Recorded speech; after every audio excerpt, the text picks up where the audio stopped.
Walking into a house where the previous family fled in terror is one thing, but imagine being the second family, the third family, knowing that whatever drove them out is still waiting for you inside.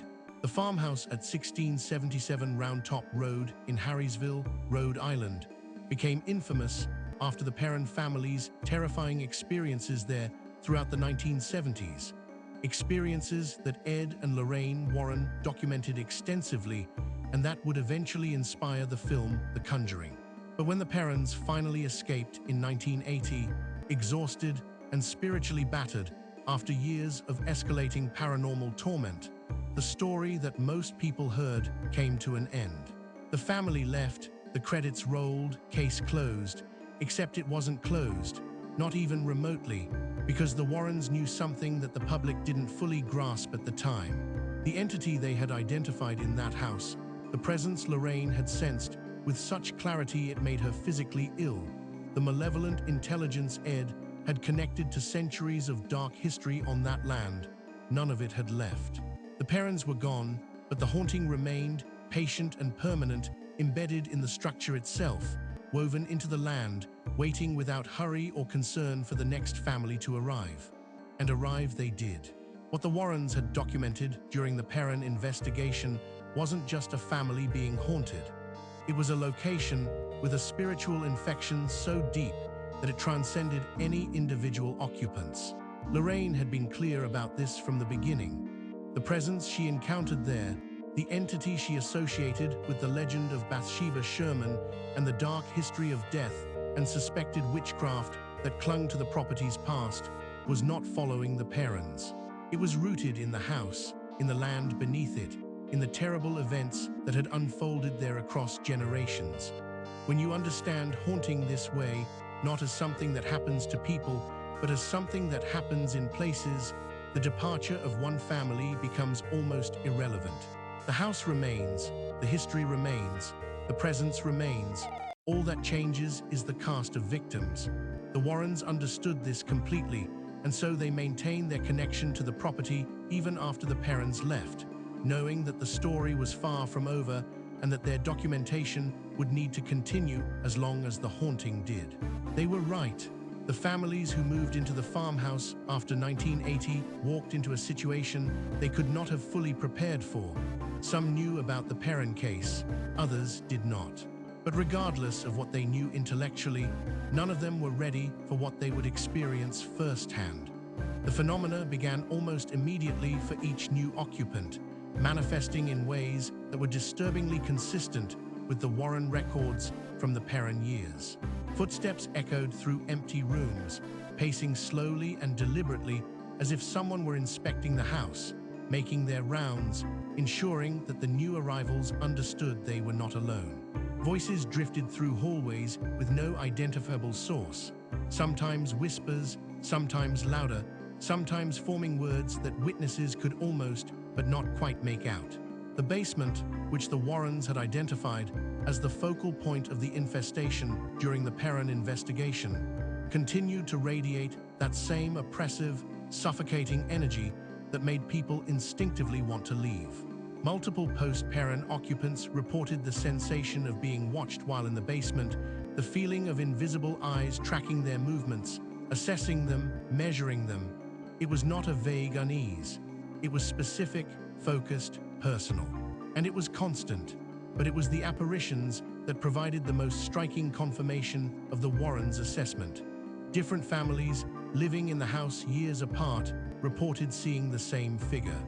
A woman appearing most often in the upstairs hallway near the bedrooms, materializing suddenly and then withdrawing just as quickly, never speaking, never approaching, just observing.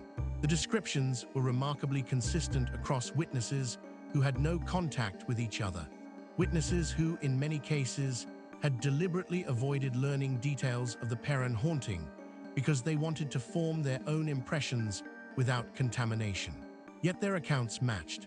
The figure appeared in the same locations. She moved in the same way. She radiated the same cold, hostile presence.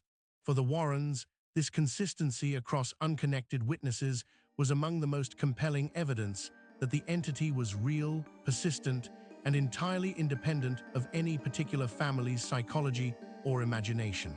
The house was showing people the same thing because the house contained the same presence. It had not left. It had no reason to leave. It was home. Ed and Lorraine Warren returned to the property multiple times throughout the 1980s, consulting with the new owners, documenting their experiences, adding layer upon layer to what was becoming one of the most detailed longitudinal paranormal case files ever assembled. For Lorraine, these return visits were particularly intense. Walking back into that house meant walking back into the presence she had encountered years earlier, a presence that had horrified her with its depth of malice and its patient, calculating intelligence.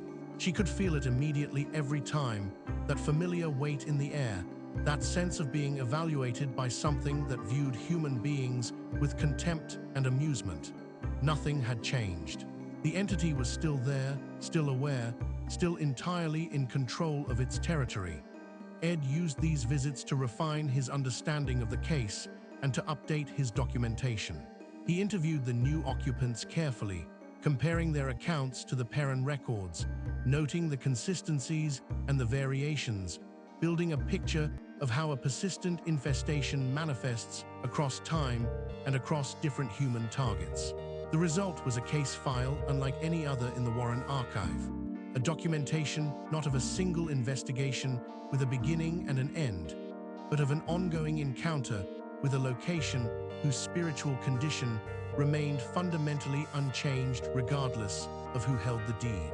The danger for these post-parent families was the same danger the parents had faced, perhaps even greater, because they were walking into a situation with an established history of spiritual warfare. Ed Warren had always maintained that genuine demonic infestation was not something that could be casually dismissed or easily resolved. It required formal ecclesiastical intervention, the kind of authorized exorcism that the church approached with extreme caution, and that was granted only under the most carefully verified circumstances. Without that level of intervention, an infested property would simply continue to afflict whoever lived there, grinding them down slowly through sustained psychological pressure, relational disruption, and escalating phenomena designed to create fear and despair. The entity at Round Top Road had centuries of connection to the land. It had established itself deeply. It was not going to be dislodged by casual blessings or informal prayers, however sincere. It required a response proportional to its strength, and achieving that response in the context of a privately owned property, with all the practical and ecclesiastical complications that entailed, proved extraordinarily difficult. The Warrens warned every new owner they consulted with about this reality. Some listened, some stayed anyway, some left quickly, but the house remained, and the presence within it remained, patient as stone. Over the years, various clergy members performed blessings and cleansing rituals at the farmhouse, sometimes at the request of the owners, sometimes in coordination with the Warrens. Each intervention produced some temporary reduction in activity, a brief quiet that gave the occupants hope that perhaps the worst was over, but the quiet never lasted.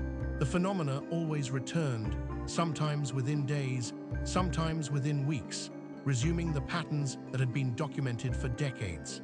Ed Warren was honest about this in his case notes, acknowledging that some locations presented spiritual challenges that exceeded the resources readily available, that the farmhouse represented a level of infestation requiring the most sustained and formal intervention the church could authorize, and that obtaining that authorization and maintaining that level of engagement over time involved obstacles both spiritual and practical. It was not a failure of faith or technique. It was a recognition of the reality that some battles are longer than a single human lifetime, and that honesty about that fact is itself a form of integrity. The property's story continued long after Ed Warren's death in 2006 and has extended into the present day. In 2019, the farmhouse was purchased by Corey and Jennifer Heinzen, who made the remarkable decision to embrace its history and open it formally to paranormal investigators, transforming it into what is essentially a living laboratory for the study of persistent haunting. The phenomena continue. Investigators who spend time in the house report experiences consistent with the Warren documentation from the 1970s and 1980s. The basement remains oppressive. The upstairs hallway remains active. The presence remains undisturbed by the passage of time, by the changing of owners, by the attention of countless investigators. For those who study the Warren legacy, the Harrisville farmhouse stands as a profound reminder that paranormal investigation is not always about resolution. Sometimes it is about documentation, about bearing witness, about maintaining the integrity to acknowledge that some presences are more entrenched than our capacity to remove them, and that the honest recording of that reality serves its own essential purpose in understanding the nature of what we face when we encounter the genuinely inexplicable. Hashtags Ed and Lorraine Warren Paranormal Investigation, The Conjuring Harrisville Haunting, Demonic Haunting True Horror Story Ghost Story, Haunted House Real Paranormal Warren Files, New England Paranormal Haunted History, Supernatural Stories, Paranormal Documentary Vanishing Roads. This story was created with AI assistance based on documented paranormal case files. All events reference real investigations by Ed and Lorraine Warren.